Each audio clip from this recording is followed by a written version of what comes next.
Hey everyone, it's Teresa and I have a really fun video full of all kinds of cute farmhouse stuff for your kitchen, and I want to thank Cricut for sponsoring today's videos, and we're going to get into our first DIY. We're going to start off with this one. It's super cute. I'm going to show you how we make it with our Cricut Maker. Alright, so I've got one of these cutting boards. It is like a stand. It's actually from Target. We're going to start off making our vinyl decal, if you would like to call it that. I'm going to start off with a rectangle with the right measurements of the little cutting board. It's kind of actually up on like a stand. It is going to be really cute. And then we're going to search in Cricut Design Space. It makes it so easy to come up with ideas when, you know, Cricut's already done the work for us. And I found this really cute one called, it's like Farmhouse Rules. And isn't that just adorable? Now, I know what you're thinking right now. You're like, are you insane? That's going to be like the hardest thing in the world to weed. You would be right if I was making it out of regular vinyl. So what I'm going to do is I'm going to make it with heat transfer vinyl. Now, before I go ahead and make my cut, I am going to either delete or click the little eyeball of that rectangle. I'm going to be using my Cricut Maker 3, which is matless, which I love. And I'm going to be using heat transfer vinyl on this guy. Do not forget to mirror your image like I almost did. I almost forgot, and I would have been so mad at myself. So we're using smart iron-on material.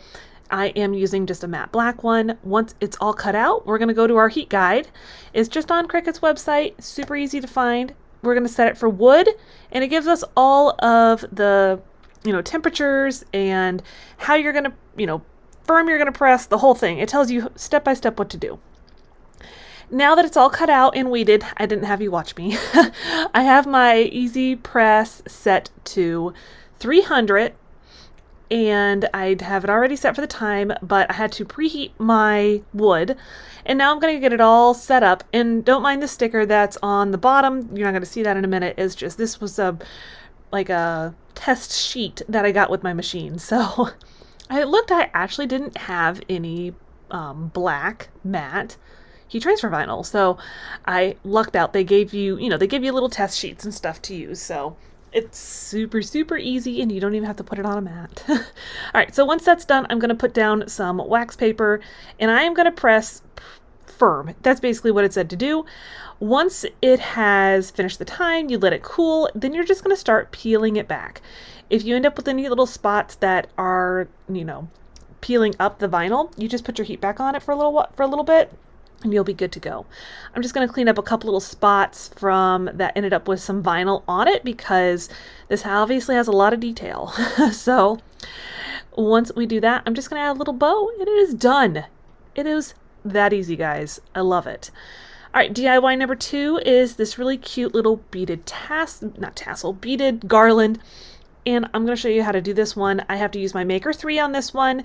All the other ones, you can get away with using something other than a Maker, but this one, you're going to have a Maker for. I've got all of my beads, and I've got my wood tint. I'm doing a mixture of the walnut and the gray, both from Folk Art. I'm going to put it in a jar and add a little bit of water, because I'm going to make the biggest mess in the world right now. I'm going to use that on both my Beaded Garland and these words that say Farm Fresh. Everything is Farm Fresh today, apparently. Super farmhouse, super adorable. I'm just going to put all of them in there, and then I'm going to start pulling out all of those beads.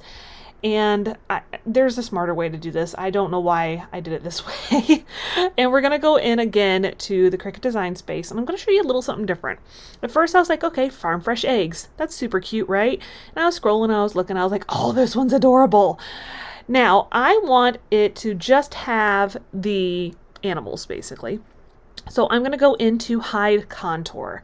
You can either click through, or you can use the little menu off on the side. Either way, sometimes it's hard to see it. It's actually really a lot easier to do this like hide contour part on your phone. And I would imagine the iPad too. I didn't check it on the iPad, but it's much easier to do this part on the phone. So I'm going to keep going back and forth until I figure out which ones that I need to hide. And the idea of this is that I want all of the pieces that are touching. Like you can see the wreath around the outside and all of the animals are all touching by something. That was like my idea process here. And I'm going to end up gluing this onto something, and it's going to be just like a little wood round. And the wood round, if I remember right, is about 4 inches. So I'm just going to set my, my size just so I can check my, my measurements on the piece of that I'm cutting. I don't want it to obviously be too big. I'm going to pull it forward so I can actually see. And then I look, I'm like, yep, that's good. All right. Going to get rid of that guy so we don't cut it. I did that one time by accident. And we're going to set it to cut. And now I have this wood veneer from Cricut. You can get it directly from Cricut. And I am just taping it down. Now you run it through your machine just like you normally would. And it's on a strong grip mat. You definitely have to have that. And I did use a deep cut blade to cut this. So I'm going to work at bringing it off of there, and you just basically have to peel it all back and eventually I'll get it. I used a little spatula thing that definitely helped. So once you've gotten the outside off of there, you're just going to go underneath all of those different little pieces and start to pretty much peel it up. Now, I did end up, unfortunately, having my little rooster come off from the little, animal stack, but that's okay because we're just going to glue it all together anyways. I keep working on that and I get there eventually, guys. And I've got my little wood round. It is 4 inches and I've just painted it in that Adirondack white color, and I'm going to add some wood glue. You could do hot glue. I just thought that the wood glue would be a little bit better, a little easier just to put in like smaller spaces and all that. So I'll just do all of the wood glue all over the animals, around the wreath, the whole thing.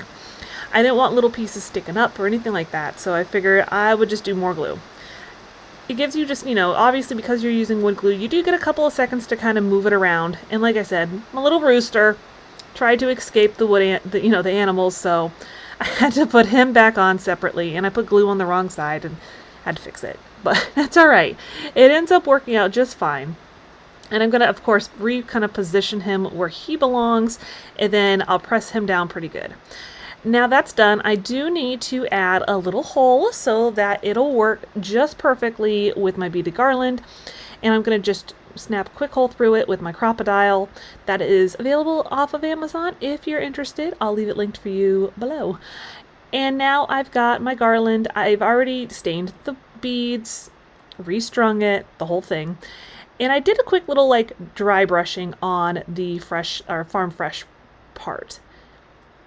Now I'm going to add just a little bit of glue. I thought about tying it to it, but I didn't like the way it looked. So I was like, I'm just going to glue it down to the wording and cut off any little extra, bits and pieces from the yarn because that wouldn't look cute. And I'll put some glue on top of that just to kind of keep it a little bit more secure. I mean, it's not like it's going to be have a lot of weight. It's not going to hang from something where I have to worry about it coming apart. Once I'm done with that part, we are finished. Here it is. It turned out really cute, I have to tell you. All right, on to DIY number 3. It's this really cute cutting board that I used my maker again for, but you don't have to. And I've got a bamboo cutting board from Dollar Tree. I've already covered it in my little mixture of wood tint.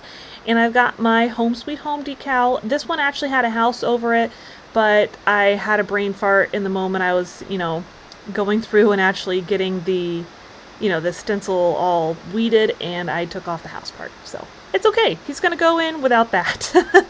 And instead of having you watch me struggle every single moment, I did speed it up a little bit. When you are pulling the vinyl off, what you're going to want to do is go very slow and press down on the parts that you haven't quite gotten to come up, if that makes sense. This is removable vinyl. That way we can take it off of the background, because I am going to use this to actually paint my letters on as opposed to using it as vinyl. You can obviously use it as vinyl as well, if you want to just use that. And I added some marks so that I could get it on there straight-ish. There's no telling if it's ever perfectly straight with me. And then I'm going to go in with just a, pretty heavy brushing. I wanted it to be opaque, but I didn't mind if it looked really really rough, a little bit rustic, because obviously these are all you're going to be farmhouse. I went a little bit more on like a modern farmhouse as opposed to when I go like super crazy rustic. Y'all, I don't know if you noticed this or not, but I didn't use any antique wax in this whole video. I don't know how that happened. I don't really know how that happened today, but there's a first for everything, right? All right, so once you get it all around on the surface, when you're doing this, you always want to make sure at the very minimum you get a good amount of paint around the letters. And I've got just a little square wood dowel that I am going to cut down to make sure it fits on my board. I'm just going to break out the good old miter shears, cuts through it like butter. And once that's done, I'll give it a full coat of that wood tint as well.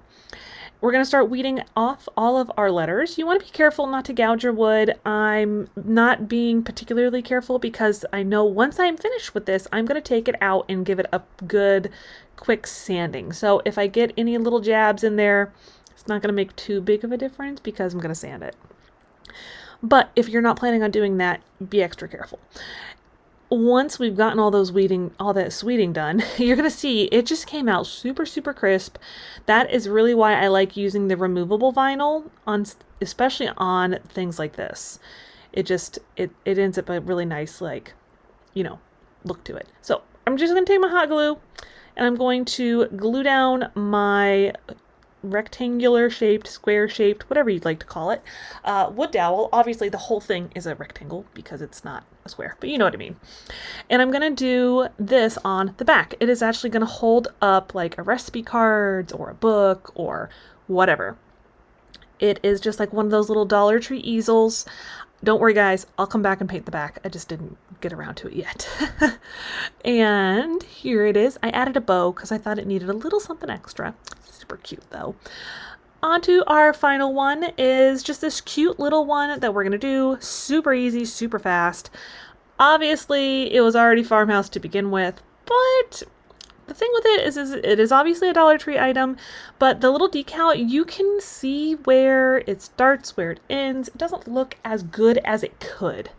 And I mean, this cute little, like, picture kind of thing, it deserves to look as cute as it possibly can be. So I'm going to remove it. I don't know why I can never get the nail polish remover to work for me when removing stuff like this. So I just get this little razor blade thing from Dollar Tree. It's in like the automotive section, and I'll remove all of that, kind of wipe it off, remove it, wipe it off, remove it, the whole thing. I pulled this off of Cricut Design Space. It was all ready to go. It did have the word milk underneath it, but somebody might have accidentally weeded out the I. So I was like, you know what? It works just fine without that word, so we're gonna go with it. And I made the mistake of reusing a piece of the transfer tape that I had already used on another project. With the removable vinyl, it's really hard to do that. So either use use a new sheet of transfer tape and you'll be fine. Otherwise, I wouldn't have struggled quite so much there. So I'll just prop that up, and I'm gonna put down my transfer my image right on there. Super easy. Could not be simpler, guys. And it's adorable. I mean, really, it's adorable. And here are all of our projects today. I am so glad you guys stopped by. I've got all my links down below for you if you're interested in taking a look at the Cricut site.